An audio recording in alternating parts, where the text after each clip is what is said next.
মোহনবাগান এবং আনোয়ার আলী কনফিউশনে ইতি টেনে দিয়েছে কিন্তু মোহনবাগান ম্যানেজমেন্ট।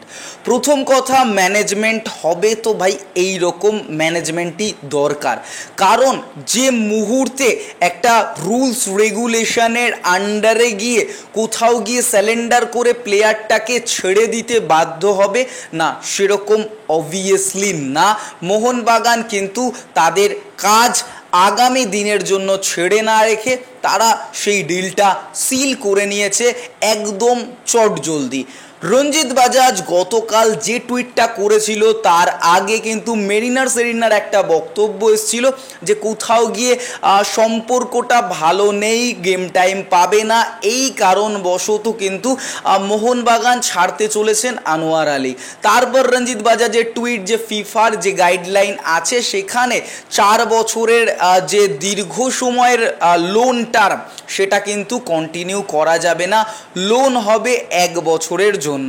এবং সেই চুক্তিতে দিল্লি এফসিতে ব্যাক করে গেছে আনোয়ার আলী। এরকম একটা ডিসিশন আনোয়ার আলীকে নিয়ে রঞ্জিত বাজাজের মতো একজন ভ্যালুয়েবল লোক, অবভিয়াসলি তার যে টুইট সেটা অনেক মানুষকে আঘাত করেছে এবং এরকম জায়গায় জিনিসটা পৌঁছে গেছে যাতে করে কোনো জায়গা দিয়ে বেরিয়ে এসছে যে আগে ক্লাবের বক্তব্য অনুযায়ী আগে ক্লাব, কোনো ফুটবলার, কোনো পার্সন নয়। অবভিয়াসলি ভাই সবার আগে ক্লাব, তারপরে প্লেয়ার বা সিঙ্গেল পার্সন।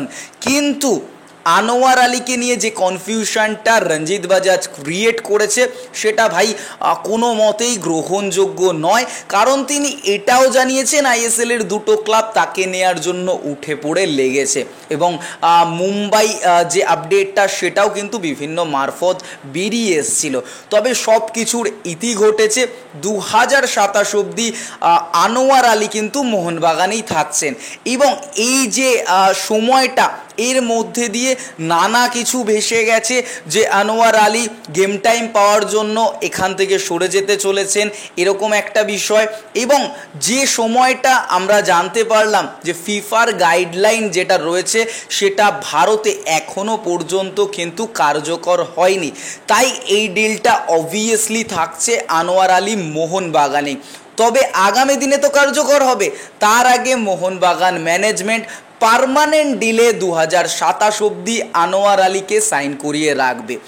আনোয়ার আলী কতটা গুরুত্বপূর্ণ ডিফেন্ডার সেটা তখনই বোঝা গেছিল যখন 2 বিদেশি ডিফেন্ডার থাকা সত্ত্বেও হ্যামস্ট্রিং ইনজুরির জন্য আনোয়ার আলীকে বাইরে ছিটকে যেতে হয়েছিল এবং সেই মুহূর্তে কতটা স্লথ দেখা গেছিল মোহনবাগানের ডিফেন্স লাইন আপ।